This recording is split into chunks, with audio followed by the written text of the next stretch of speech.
शाहीन news ऐं हाणे पेश आहे जाती मां सैयद आबिद शाह जी रिपोर्ट। शिराज़ी ग्रुप जाती जे अॻुवाणनि तरफ़ां शिराज़ियुनि जी हिमायत में शिराज़ी ऑफिस खां शहीद मुहरबीन चौक ताईं एहतिजाजी रैली कढी सख़्त नारेबाज़ी कई वई। अॻुवाणनि नूर अहमद तैमूर, ख़ातम बंगाई, सैयद वफ़ा हुसैन शाह, सैयद शफीद शाह ऐं ॿियनि शाहीन न्यूज़ सां ॻाल्हाईंदे चयो त शिराज़ियुनि मथां ज़मीन ते कब्ज़े जा कूड़ा इल्ज़ाम आणी शिराज़ियुनि मथां मीडिया ट्रायल बंदि कयो वञे, शिराज़ियुनि जी किरदार कशी बंदि कई वञे।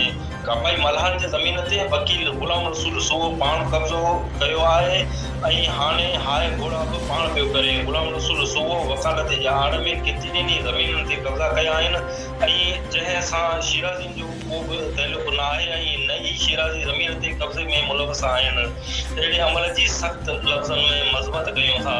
सिजावल पुलिस इंक्वायरी करे रिपोर्ट ॾिनी आहे त शिराज़ियुनि जो को बि ज़मीन ते कब्ज़ो न आहे।